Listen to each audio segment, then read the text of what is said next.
everyone! Welcome back to my channel and a very warm welcome if you're new. Today's video is very exciting because it's part of a holiday collab with some lovely doll artists. In this collab we have our gracious host, ICouldDoThatDIY, BlankSpaceDolls, Electric Bunny, Insanely Creates, and Stephoodoll. These artists are all extremely talented, so be sure to stick around until the end to see what everyone else made, and go check out their videos if you haven't yet. The theme of today's collab is Holiday Eleganza. We were specifically inspired by holiday Barbies throughout the years.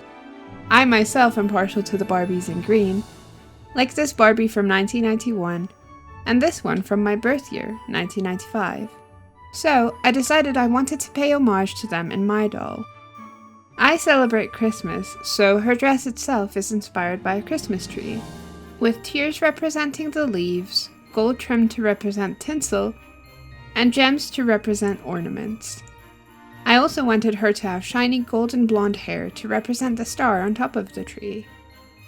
I don't have any Barbies in my stock box, but I do have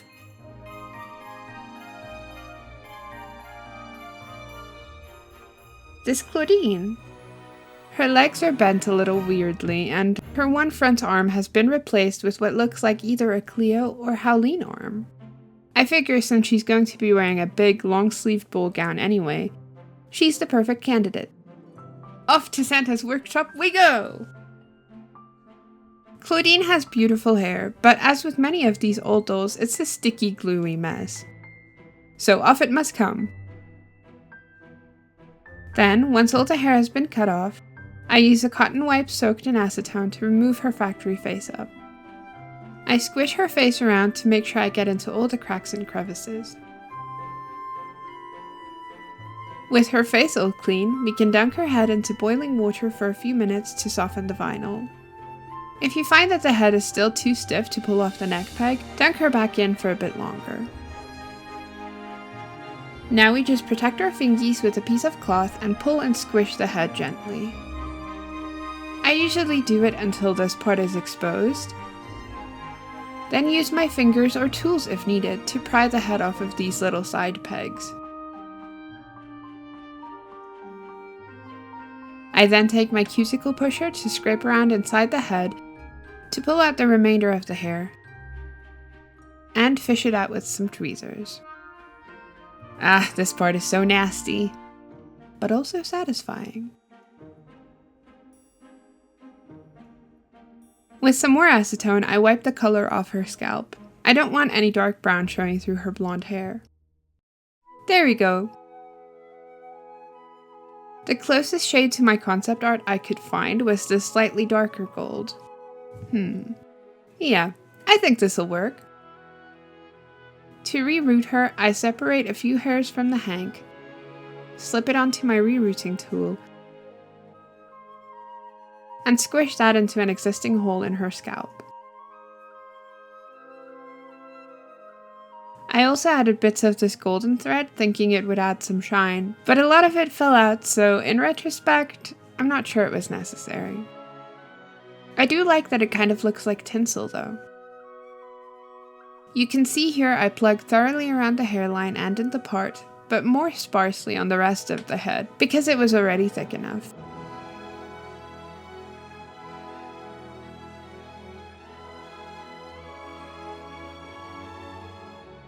Here's where the hair started giving me some trouble.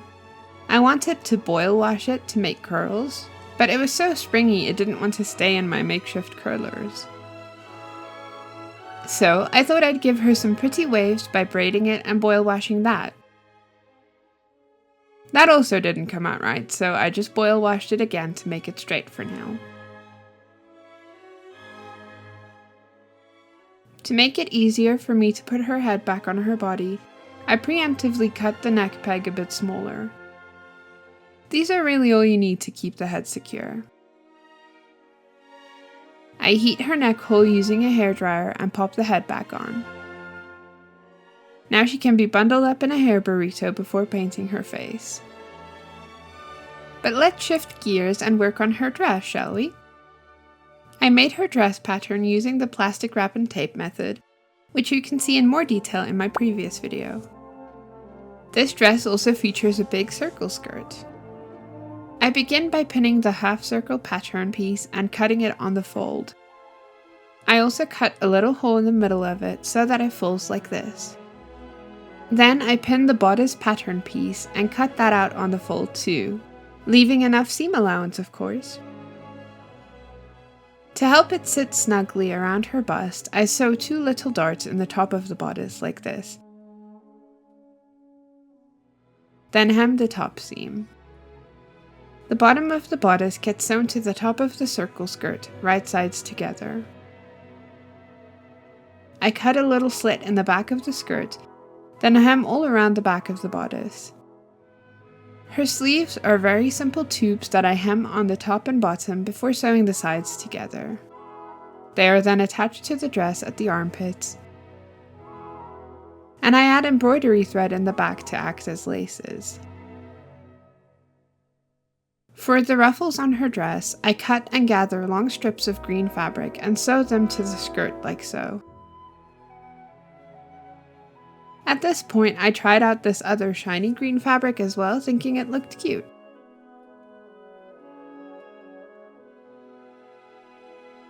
To finish this raw edge, I'm going to add a red velvet ribbon. I heat seal the edges to keep it from unraveling, and pin it in place all around the bodice. I opted to hand sew this because it's just so small. It brings a nice pop of color to the dress, don't you think? With that done, we can add some gold trim to the ruffles. I sew that in place with some gold thread and, well, I hated how busy it looked. So I removed those extra ruffles and went back to my original concept art. I hope you agree this looks more elegant. Using a blanket stitch and some teeny tiny gold beads, I create a trim around the top of her bodice. With every stitch, I pick up 3 beads before creating the next.